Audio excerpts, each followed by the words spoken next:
Estimados estudiantes, nuestros saludos para todos y sean bienvenidos a la actividad orientadora de hoy. En la clase anterior se presentaron elementos introductorios al módulo La psiquis en el proceso salud-enfermedad, el carácter, reflejo y subjetivo de la psiquis, así como a la formación y el desarrollo de la conciencia. Hoy nos referiremos al carácter sociohistórico de los procesos psicológicos y en particular a los procesos cognitivos, que son los que nos permiten conocer el mundo que nos rodea y orientarnos dentro de él.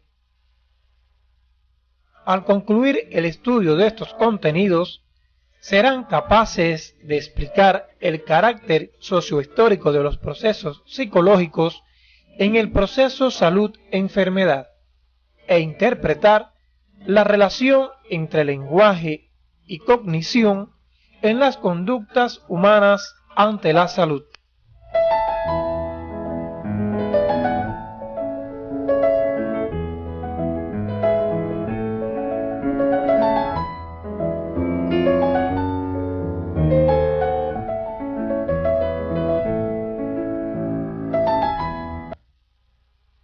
La conciencia surge a partir del desarrollo filogenético. Su antecedente más lejano lo constituye la irritabilidad propia de los organismos unicelulares, seguida por la sensibilidad o sensaciones elementales. Este proceso de desarrollo fue producto de las exigencias del medio hacia los animales, obligados a dar respuestas cada vez más complejas. En un momento de este proceso evolutivo surge el psiquismo, que se observa en animales tan pequeños como las arañas, que cuando algo cae en su tela, la vibración ejercida sobre ésta la pone en sobreaviso y se dirige al lugar. En otros animales, situados en niveles superiores de la escala evolutiva, existen otras formas de reflejo de la realidad, como la percepción. Con el surgimiento del hombre en la sociedad, aparecen las formas superiores de reflejo de la realidad, como el pensamiento y la conciencia. Para profundizar en el carácter sociohistórico de los procesos psicológicos, le recomendamos revise la bibliografía que se encuentra en su CD. En el caso del hombre, como especie superior, encontramos que estos procesos adquieren mayor complejidad debido a la relación indisoluble que tienen los procesos psicológicos en la conciencia, separándose solo para su estudio. Las sensaciones se manifiestan en el recién nacido como reflejo inmediato e inicial del conocimiento.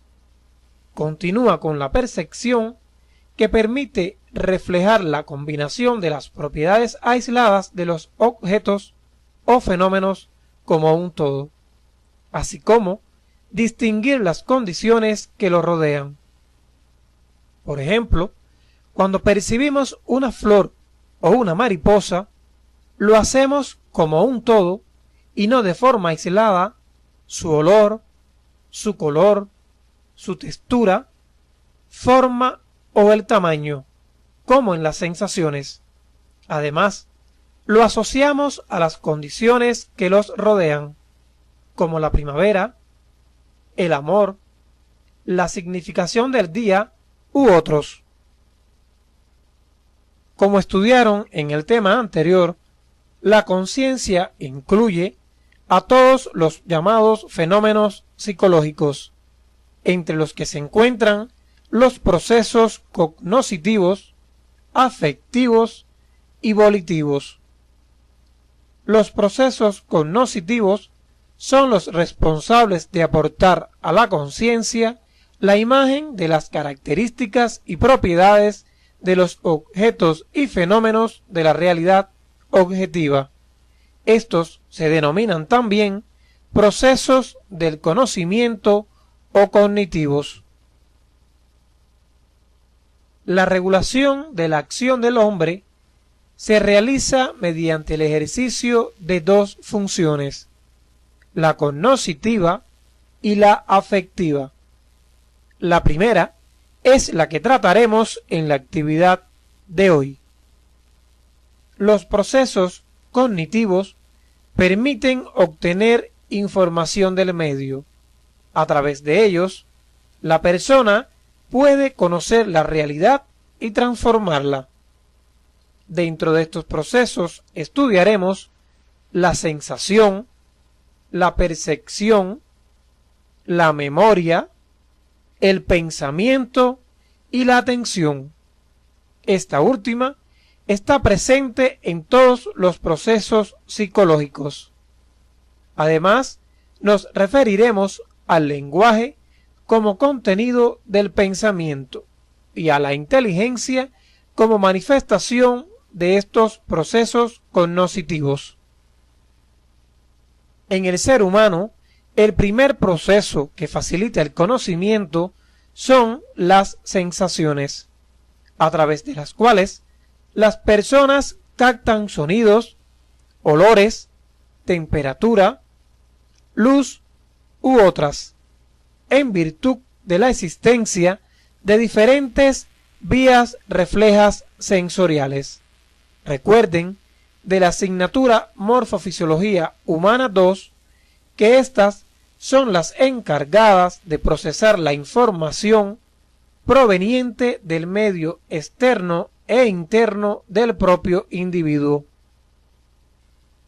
Se define como sensación al proceso que refleja las propiedades aisladas de los objetos y fenómenos de la realidad, así como el estado interno del organismo. Estas cualidades no se presentan de forma pura en la vida real. Algunos ejemplos de cualidades aisladas de los objetos son la longitud, la textura, el peso y la temperatura.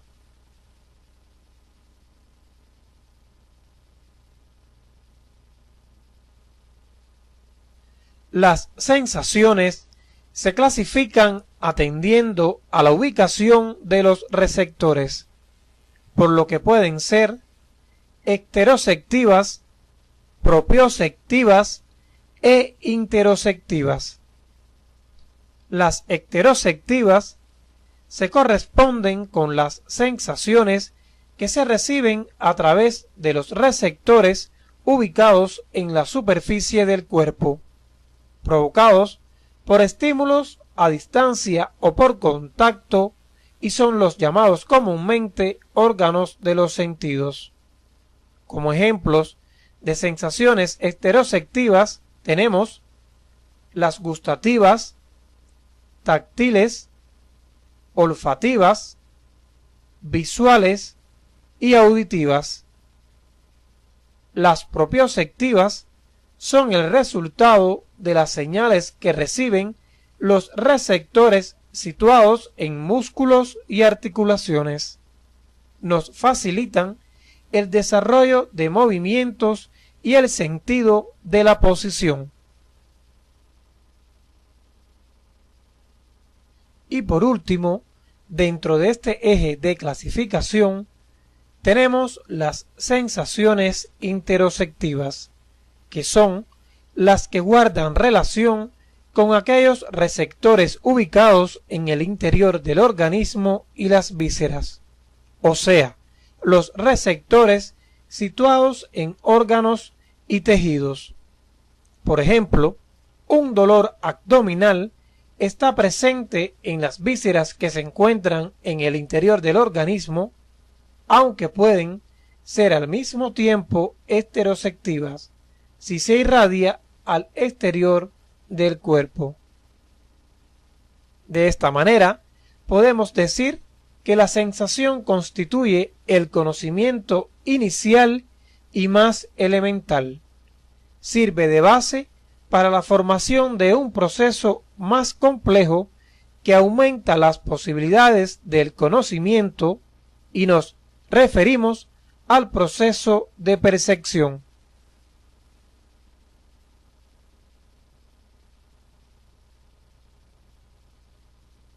La percepción es el proceso encargado de integrar en un todo las cualidades aisladas que la sensación ha captado provenientes de la realidad objetiva, formando imágenes concretas e inmediatas.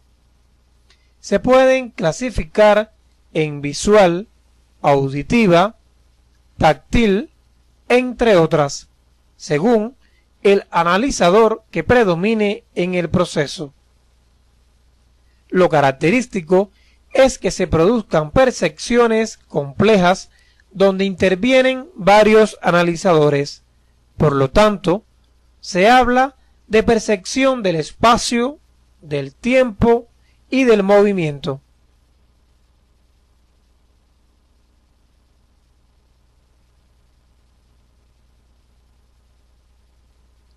Las percepciones poseen 5 cualidades que las distinguen.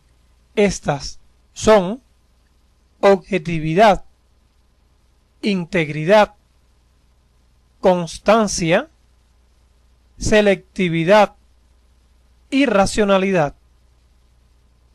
La objetividad significa que la imagen está ligada al objeto y es independiente de nosotros.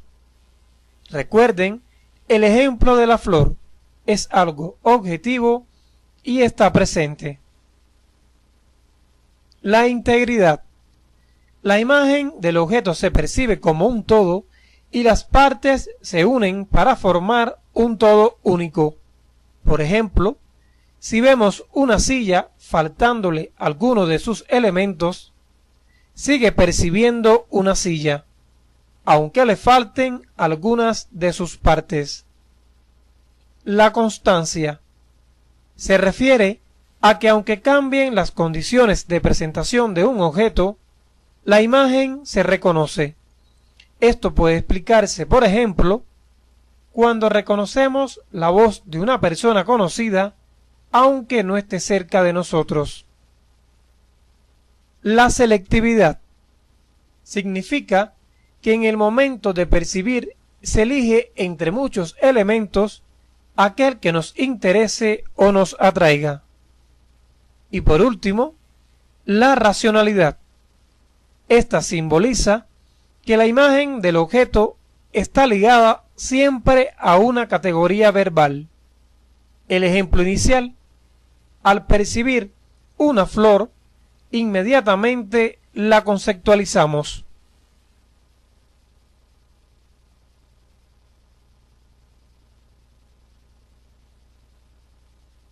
Es importante señalar que la percepción recibe influencias favorables o desfavorables de nuestros sentimientos, de las experiencias y los conocimientos acumulados por la persona. A esta característica se le denomina apercepción. Un ejemplo de apercepción es cuando se establece una relación médico-paciente favorable. La percepción del profesional que tiene el paciente fue positiva, por eso regresa a la consulta. Lo contrario ocurriría si la relación no fuese satisfactoria. Cuando la percepción se realiza de forma prolongada, planificada e intencional, constituye una observación, método general de la investigación empleado con frecuencia para la identificación y solución de problemas en las personas, la familia y la comunidad.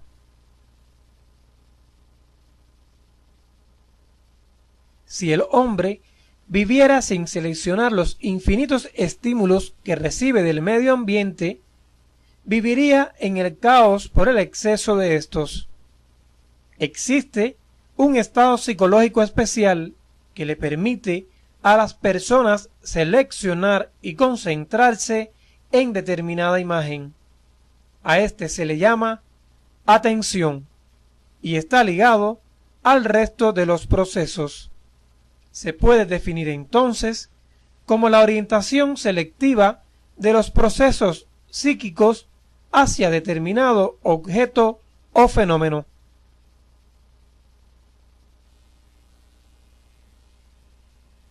La selección de un objeto o fenómeno al cual se dirige la atención se produce por el influjo de la motivación y de sus características. Estas dos cualidades permiten clasificar la atención en voluntaria e involuntaria.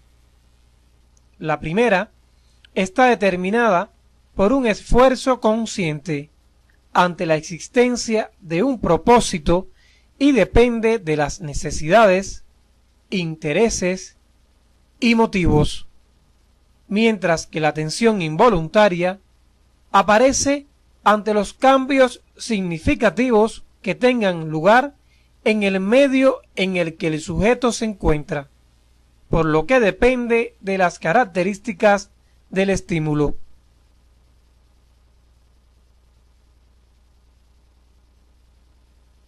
La memoria es un proceso cognoscitivo de importancia vital, muy relacionado con la percepción y el pensamiento. Se define como el proceso que nos permite conservar y reproducir las huellas de una experiencia anterior y reaccionar a las señales y situaciones que han dejado de actuar directamente sobre el hombre.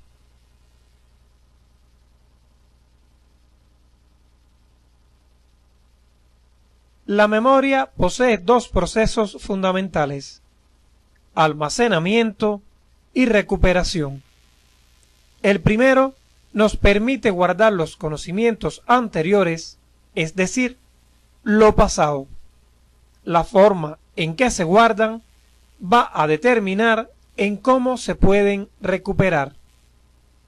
El proceso de recuperación consiste en que la experiencia sea actualizada para poder utilizarla. Por ejemplo, si el estudiante realiza cuadros sinópticos a la hora de estudiar, podrá almacenar los contenidos y recuperar los elementos teóricos de una manera más efectiva que si los estudia tal cual aparecen en los libros de textos. Es importante tener en cuenta que existen varias formas de clasificar la memoria.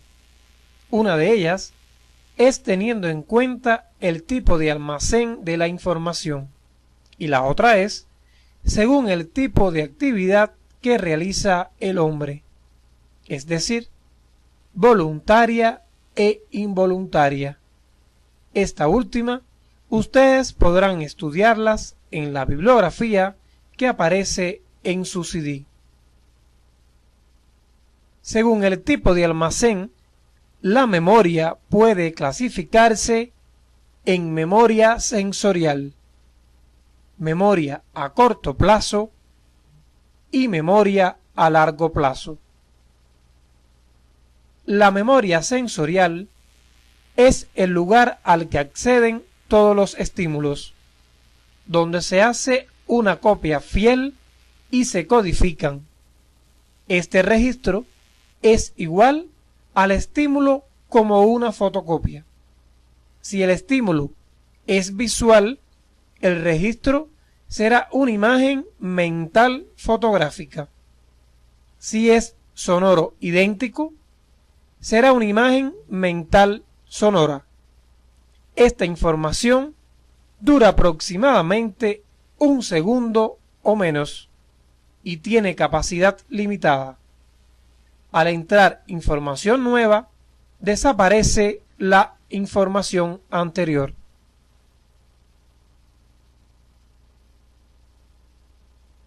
En relación a la memoria a corto plazo, o también llamada memoria de trabajo, es aquella donde se envía la información que resultó importante para la persona en cada momento.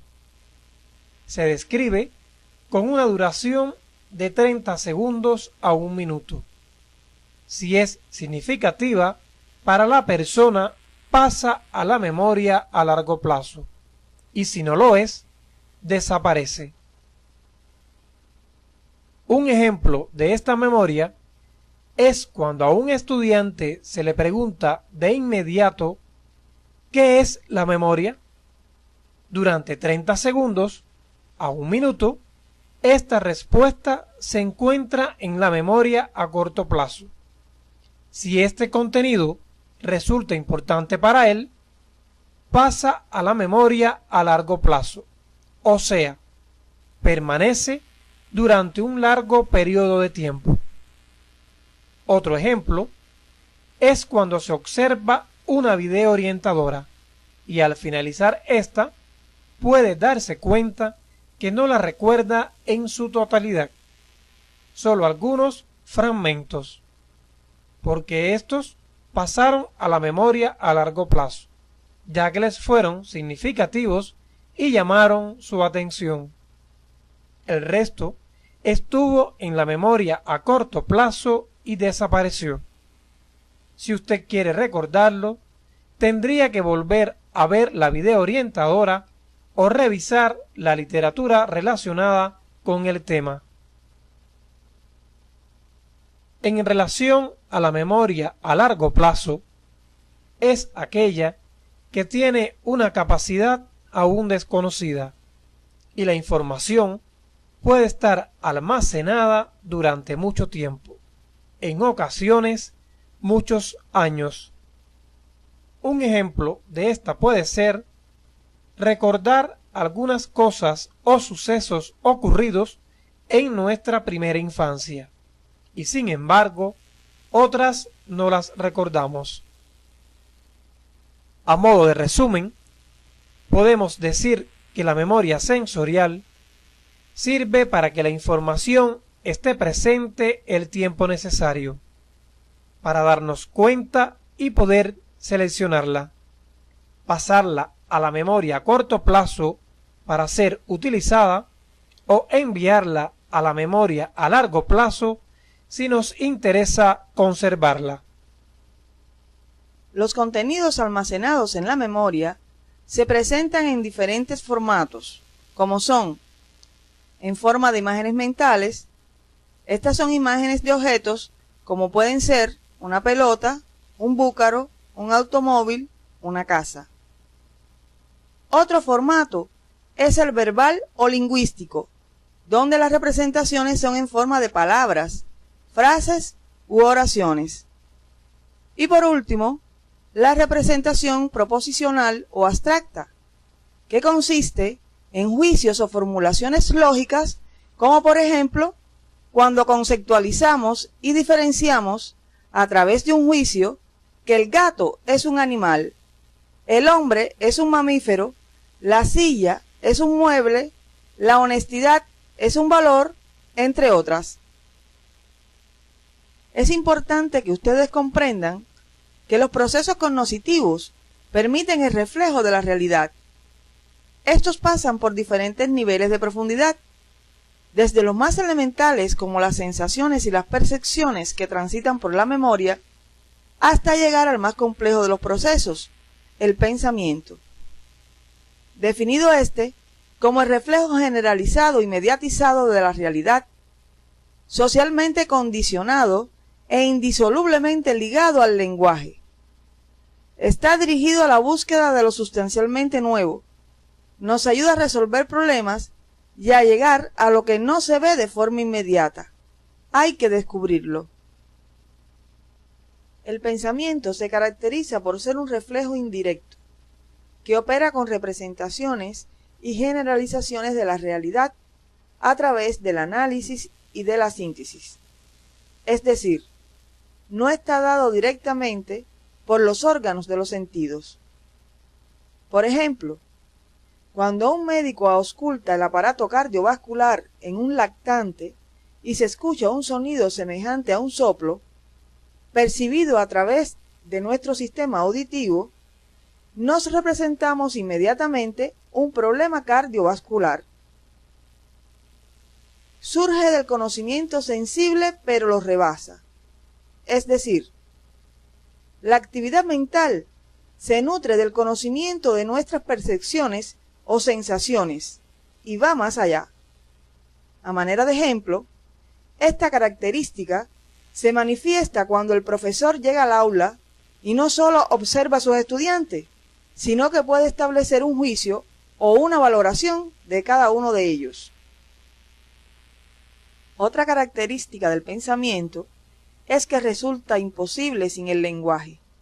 Solo mediante la palabra se pueden extraer del objeto sus propiedades, conceptualizarlas y trasladar nuestras ideas o pensamientos a otras personas.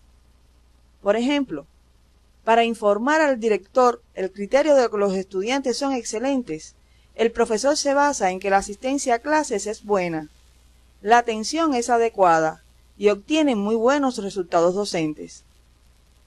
Por último, el pensamiento posee naturaleza social, dado al nexo estrecho que tiene con el lenguaje.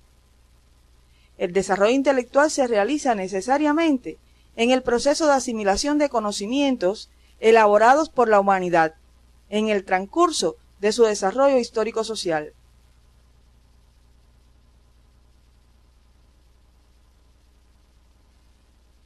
El pensamiento opera a partir de tres procesos simultáneos que se exponen en este momento de forma separada para su mejor comprensión. Estos son análisis, que desintegra el objeto en sus partes. Por ejemplo, cuando usted desarma un auto, va analizando cada pieza de forma separada. Síntesis. Se integran y se correlacionan las diferentes partes del objeto que a su vez fueron desmembradas por el proceso de análisis. Siguiendo el ejemplo anterior, se integran y establecen las relaciones de una pieza sobre otra, hasta conformar el funcionamiento total del auto. Y finalmente, la generalización. Esta se produce luego de realizar el análisis y la síntesis, extraemos lo común, llegamos a lo esencial y comparamos. Aquí se establece una categoría, un concepto, un juicio. Por ejemplo, este es un auto de tal marca o esto es un auto de tal modelo. Ahora nos podemos preguntar, ¿cuál es el contenido del pensamiento? Y llegamos a la conclusión que su contenido no puede ser otro que el lenguaje, el cual permite la comunicación con los demás y con nosotros mismos en el proceso de socialización. Constituye un sistema de señales que orienta la realidad. En el orden práctico, lenguaje no necesariamente significa pensamiento. Por ejemplo, cuando nos encontramos con una persona y la saludamos. El pensamiento siempre presupone el lenguaje. Es decir, si pensamos en que conocemos a una persona estableciendo con ella o no una conversación, entonces estará presente la relación pensamiento y lenguaje. El lenguaje posee funciones trascendentales en el desarrollo del hombre y en el surgimiento de su conciencia, como son: primero, la transmisión de la experiencia histórico-social del hombre, que le permite acumularla y no aprender solo de la experiencia individual como los animales. Segundo, la comunicación o regulación de la conducta humana, la más importante de las funciones. Esta parte de la experiencia directa que una persona le transmite a otra y que no es relevante para la sociedad, pero sí para el individuo. Por ejemplo, si conduce por una autopista y un conductor que va en sentido contrario le dice que está cerrada, usted toma otro camino. La tercera función es la planificación. El lenguaje es el instrumento orientador de la actividad intelectual. Por ejemplo, cuando usted va a estudiar, planifica una serie de acciones para poder desarrollar esta actividad de forma adecuada.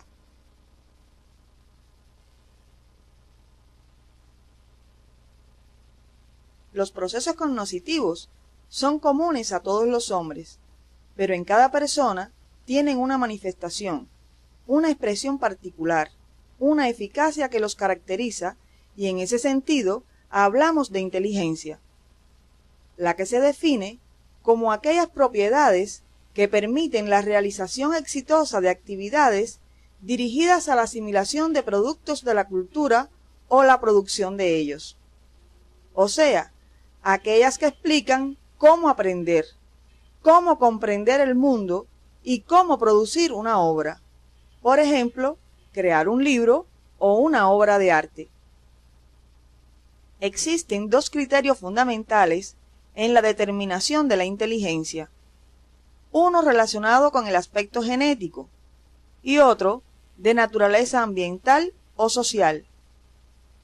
Los que apoyan la naturaleza genética o innata plantean que posee un carácter heredado y por consiguiente las diferencias individuales se producen por la herencia, las cuales se cuantifican a través de los test psicométricos, los que nos permiten medir el coeficiente de inteligencia de una persona. Los que plantean que la inteligencia tiene una naturaleza ambiental o social, consideran que ésta surge de los intercambios con la familia, la educación y el medio ambiente. Este es un enfoque cualitativo, basado en la estimulación de mecanismos y estructuras que la integran, y así potenciar un trabajo de formación para mejorar el rendimiento de personas supuestamente menos dotadas.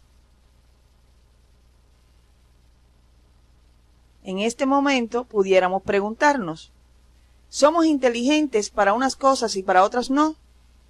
La respuesta a esta inquietud está dada en los enfoques contrapuestos que han existido en relación a la inteligencia. La inteligencia general, llamada factor G o enfoque tradicional, explica que existe una inteligencia global o única que predice el éxito de la actividad por el valor cuantitativo del coeficiente intelectual, explicando el éxito en todo o el fracaso en todo. El otro tipo de inteligencia reconocida son las inteligencias múltiples. A diferencia de la inteligencia general, que plantea una capacidad única para el desarrollo exitoso de la actividad, existe otra concepción que plantea la existencia de múltiples capacidades, como un abanico de inteligencias, reconociendo 7 tipos diferentes. La lógico-matemática, relacionada con el pensamiento científico y matemático, asociado al razonamiento deductivo. La inteligencia lingüística, frecuente en los poetas y repentistas, que se asocia con el razonamiento verbal. La espacial, presente en pintores, ingenieros, marinos y diseñadores. La inteligencia musical, dada por el sentido del ritmo y las habilidades para tocar instrumentos, propia de músicos y sonidistas. La cinético-corporal, presente en acróbatas, bailarines y deportistas. La inteligencia interpersonal, que es la facilidad para interactuar mejor con el contexto social, para entender a sí mismo y a los demás. A este tipo de inteligencia se le asocia con la llamada inteligencia emocional.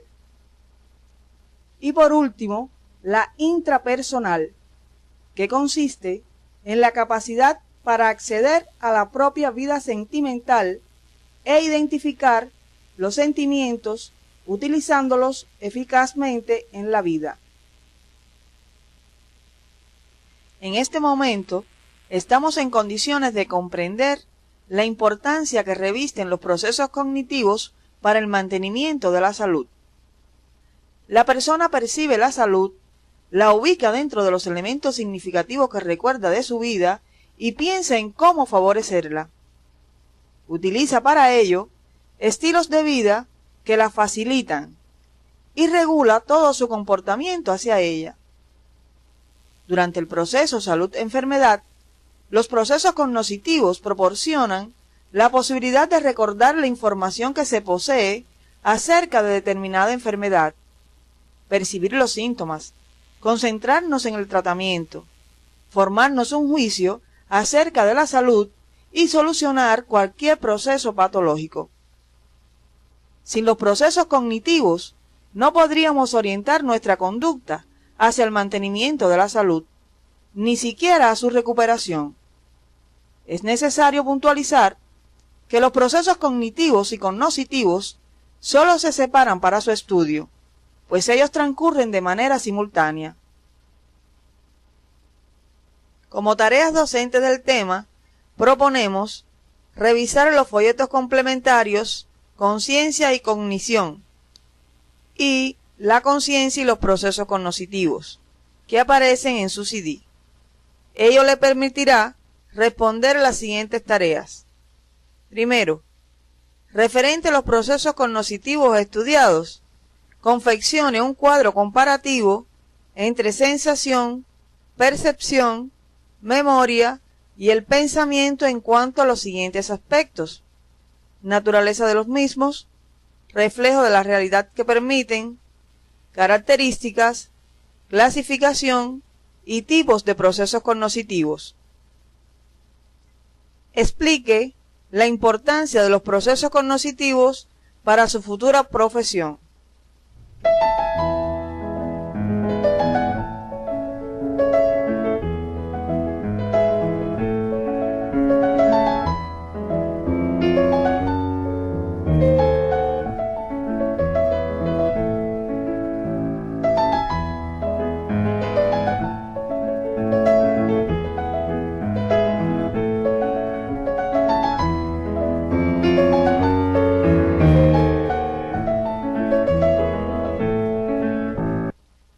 Segunda tarea.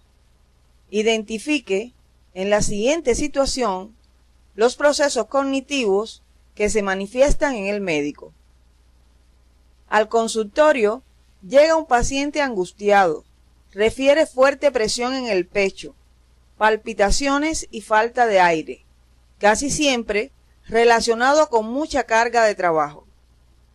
El médico lo escucha atentamente y formula preguntas acerca de su trabajo y relaciones familiares.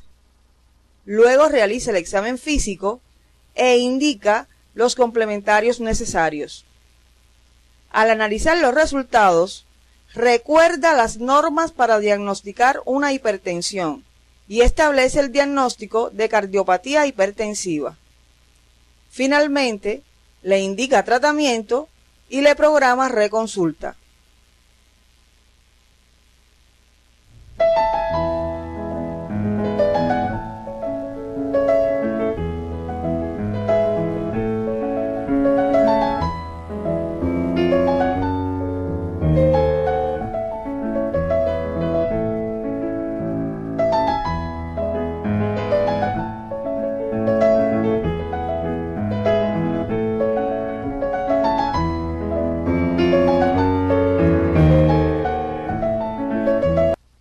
A manera de cierre de la actividad, podemos concluir que los procesos cognitivos son los responsables de aportar a la conciencia la imagen de las características y propiedades de los objetos y fenómenos de la realidad objetiva, y guardan estrecha relación unos con otros.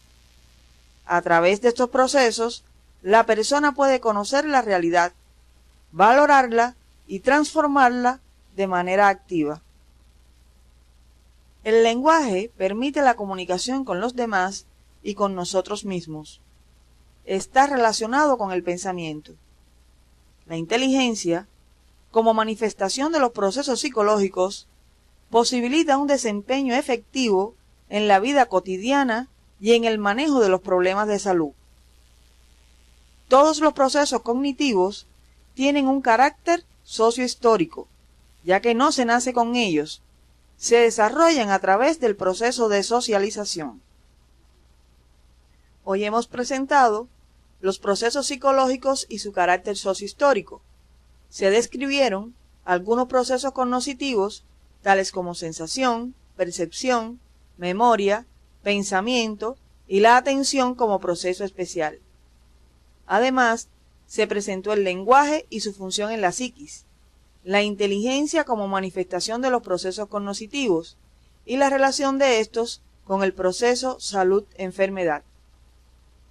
En la próxima actividad orientadora, corresponde tratar los contenidos relacionados con los procesos afectivos o valoraciones que se hacen acerca de los objetos o situaciones percibidas, y los procesos volitivos que explican la decisión y el esfuerzo en la actividad del hombre.